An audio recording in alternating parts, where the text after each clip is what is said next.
जी दिल्ली से। राधे राधे महाराज जी। महाराज जी, अगर कोई व्यक्ति हमारे सीधेपन का फायदा उठाकर हमारे साथ छल कपट करता है या विश्वासघात करता है तो उसे क्या हमें अपने जीवन से त्याग देना चाहिए? नहीं, इस परिस्थिति में खुद को कैसे प्रसन्न रखें?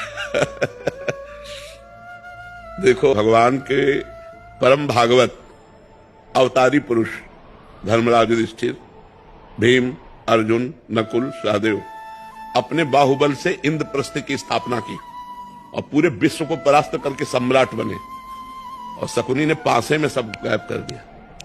क्या भगवान उस समय सुदर्शन चक्र का अगर प्रयोग कर देते शकुनी के ऊपर तो सारा खेल समाप्त हो जाता, कौरव भी बच जाते और पांडवों को भी दुख ना भोगना पड़ता, पर ऐसा कुछ नहीं किया। शकुनी ने 12 वर्ष का वनवास और 1 वर्ष का अज्ञातवास पांडवों को निश्चित किया, और ऐसे महावीरों को, ऐसे अवतारी पुरुषों को भारी कष्ट भोगना पड़ा छल के कारण। तो हमें लगता है कि कहीं ना कहीं भगवत विधान होता है। जो आदमी छल कर रहा है हमारे साथ, शायद है कि हमने पूर्व जन्म में उसका कुछ लिया होगा। आज हमें लग रहा है कि वो छल विधान से हमारा ले रहा है। हमने पूर्व जन्म में हमने कोई छल किया होगा, तो उसी का उत्तर मिल रहा है। मुझे ऐसा मान करके शांत, अगर त्यागने की जरूरत है तो त्याग दीजिए, नहीं कुछ ऐसे संबंध जहां त्याग भी नहीं सकते। भले अपना घर का कोई सदस्य, अपने परिवार का अपना प्रिय सदस्य है, कैसे त्यागोगे? अपना पुत्र है, अपना पति है, अपना मित्र है, अपना, तो सहन करना चाहिए। मतलब दूसरा उपाय नहीं है, एकमात्र सहन करना उपाय। कबीरा खुद को ठगाइए, दूसरों को ना ठगे। अगर हमको कोई ठग रहा है तो वो देख रहा है, छोड़ दो उसके ऊपर, जाओ जाओ। जब वो मालिक हमारी तरफ देखेगा तो निहाल कर देगा, जब उसकी तरफ देखेगा तो बेहाल कर देगा। दुखिया को न सताइए, दुखिया देगा रोए, और जब दुखिया के मुखिया सुने तब तेरी गति क्या होए। ऊपर से लेकर के ये आज तक इतिहास साक्षी है। ये छल, ये कपट, ये व्यवस्था पहले से चली आ रही है बड़े बड़ों के साथ। वही तो कह रहा हूं, धर्मराज है भाई। हम लोग तो धर्म से चलेंगे, वो तो धर्मराज है। और छल से मारा कि 12 वर्ष का वनवास, 1 वर्ष का अज्ञातवास।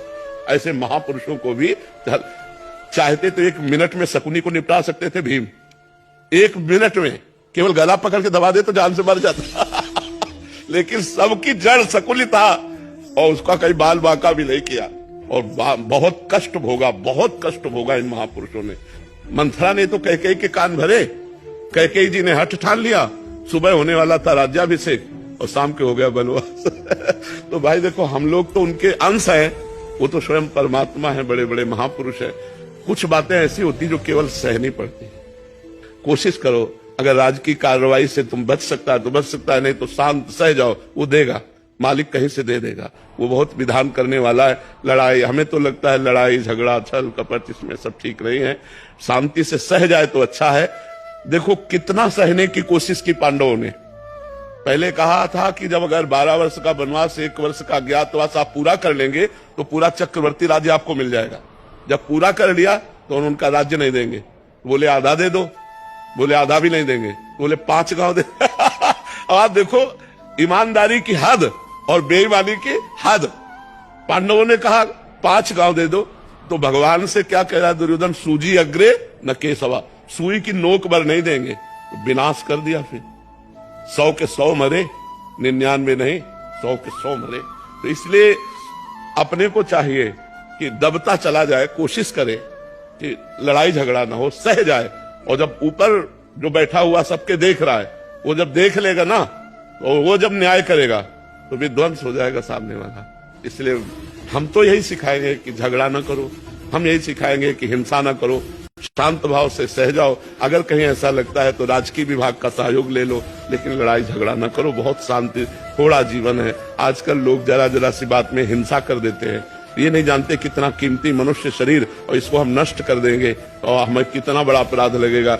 ये सबसे बड़ी भगवान की सृष्टि में ये मनुष्य योनि है, सबसे बड़ी योनि है और बड़ी महिमाशाली है। इसके द्वारा बड़े बड़े पवित्र कार्य किए जा सकते हैं। और लोग जरा जरा सी लड़ाई में एक दूसरे की हिंसा कर देते हैं, या जरा सा ऐसा समस्याएं आई तो पूरा परिवार जहर खा लेते हैं। ये सब नहीं करना चाहिए। सहना सीखो, नाम जप करो और भगवान के आश्रित रहो। किसी तरह संसार से हम मुक्त हो जाए। नहीं बहुत कठिन, बार बार जन्म, बार बार मरण कहाँ तक भोगेंगे यार? कितना भोगेंगे? कितना कष्ट है संसार में। इसलिए नाम जप करो।